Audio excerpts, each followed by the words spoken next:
So hi there, what's up wet people?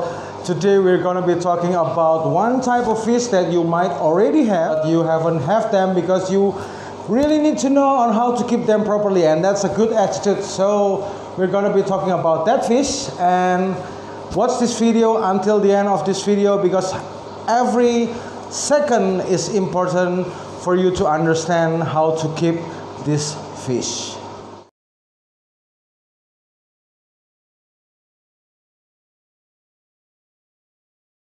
There has been a lot of pros and cons about how to keep betta fish properly. To understand on how to keep fish, you have to understand their biological characteristic, you have to understand their behavioral characteristic. So when you understand that, then you can decide what method is the best to keep fish. So before we getting our betta fish, or maybe now we already have the betta fish, but we want to understand on how to keep them properly, we have to understand how much space the fish need to live happily, healthily. Some people, they say it's best to keep the betta fish in 10-gallon tank, right? Some also say it's overrated. You only need like 5 gallons. Some people say 2.5 gallons. But here in Southeast Asia, most breeders just keep them in the jars, in the bottles, in plastic bag. Which one is the correct one? The answer is none of them.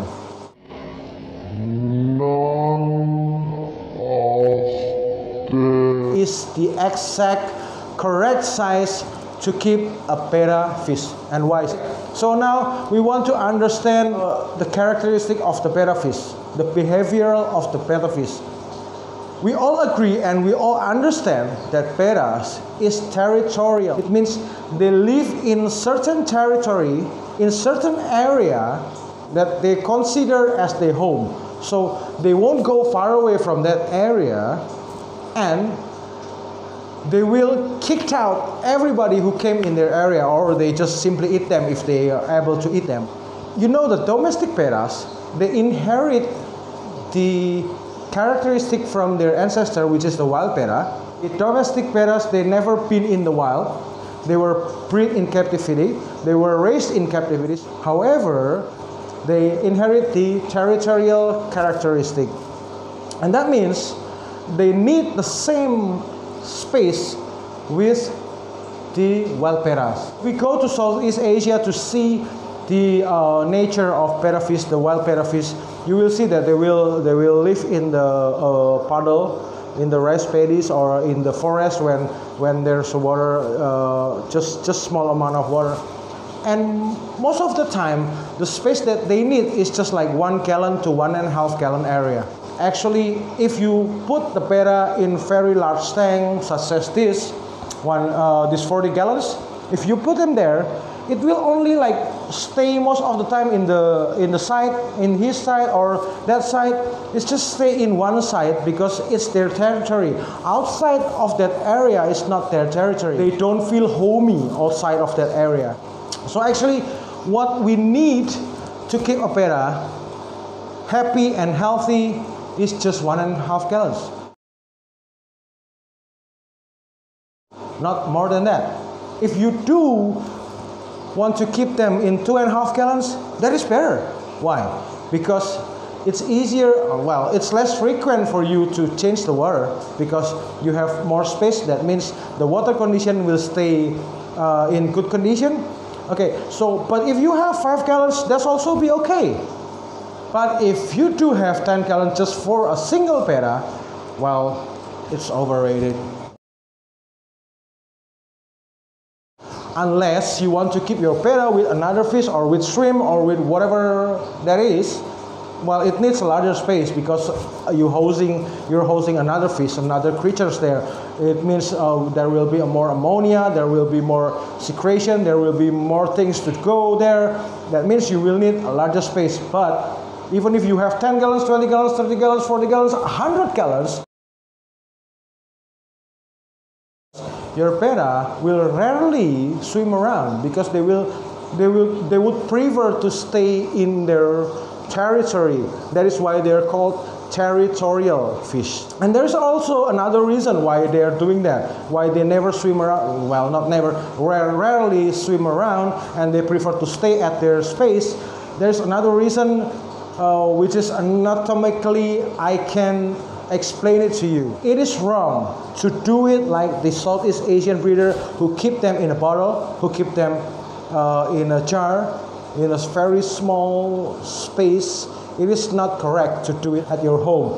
But it's correct for them because they will do frequent water change. They have resource for that. They have reserve water for that.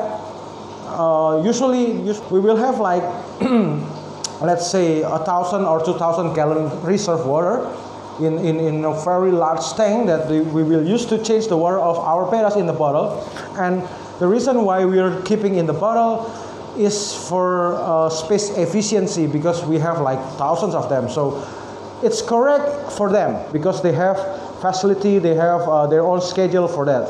But if you want to keep betta at your home and you keep it in a bottle, you keep it in a very small jar, that is totally wrong.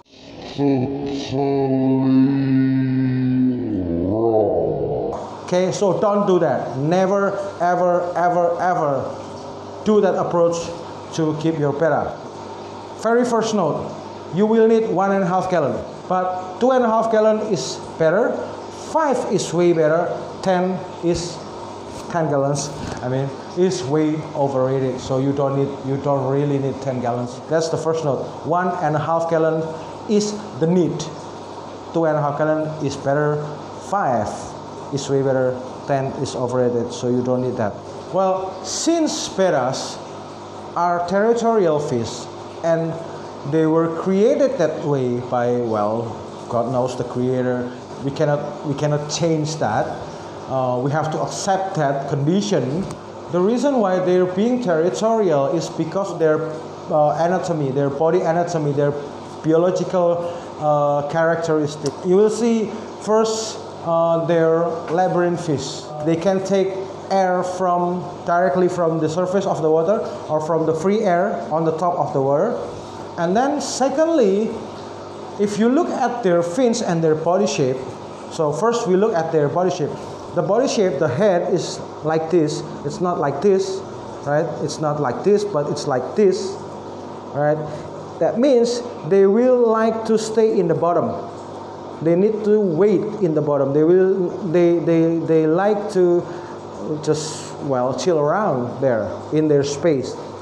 If you see fishes like this who moves like this, like the tetnoids, like the tetras, they would like to swim around because this is their body shape like this, okay, and this is the way they swim around. It's not stiff, so their body is like flexible. But the betta fish is like this. So they don't have the flexibility of the body to swim around.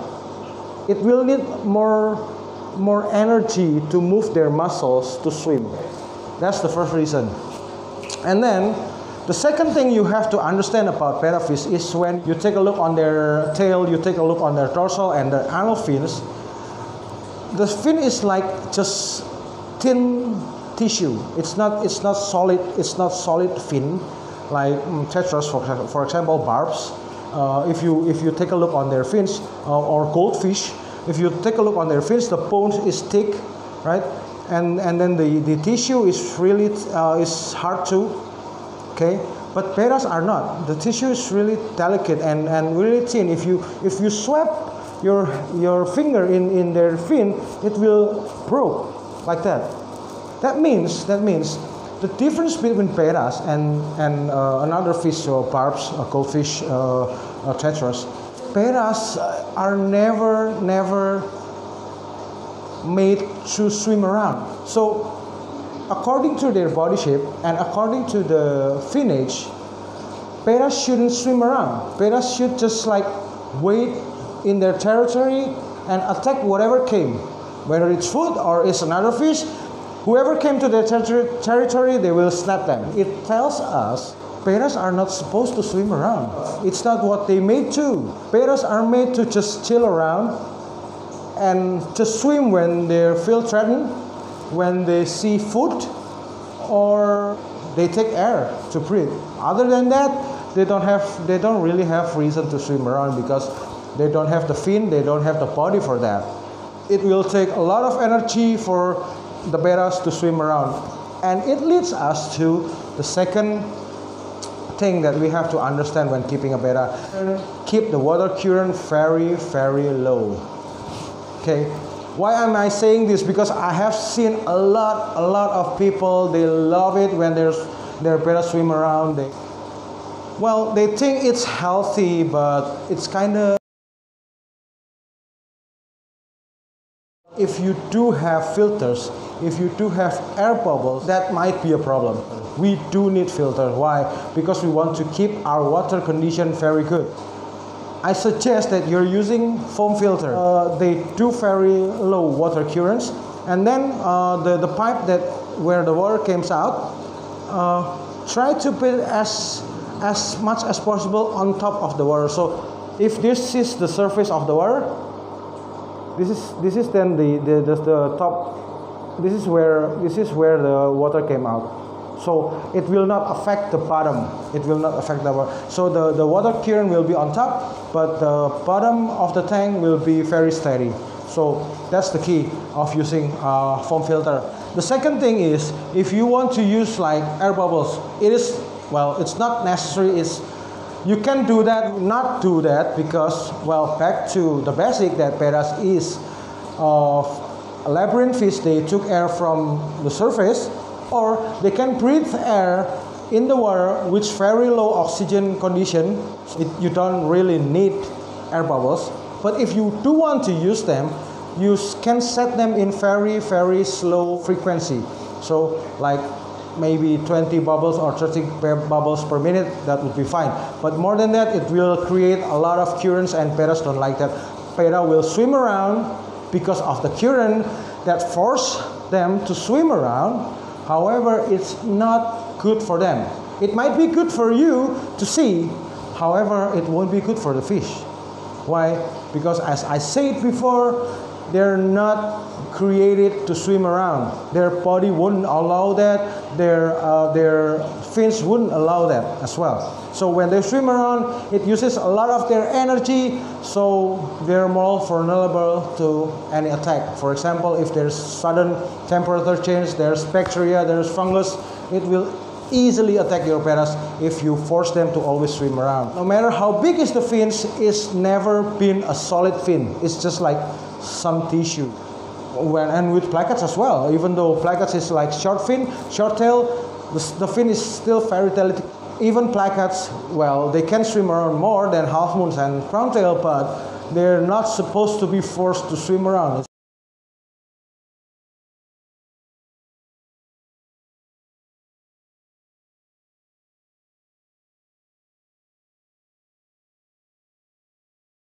The second rule to keep a betta fish is to not force them running around or swimming around. So very low water current. The first rule is 1.5 gallons is enough, 2.5 is better. The second rule is try to make the water current as low as possible. Hi, thank you for watching this video until the end. I know it will create a lot of pros and cons, and some of you might hate me after I'm releasing this video, but I gotta say what I've gotta say, and it's the truth according to my experience. And I will continue this video in the second part, which we will be talking about the tank mates for bettas.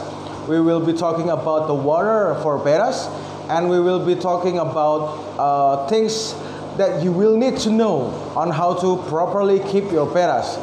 I will see you in the next part, and don't forget to click subscribe. Don't forget also to give it a like if you liked it. Don't forget to share it to your friends if you find this video is useful for you. Okay, I'll see you soon.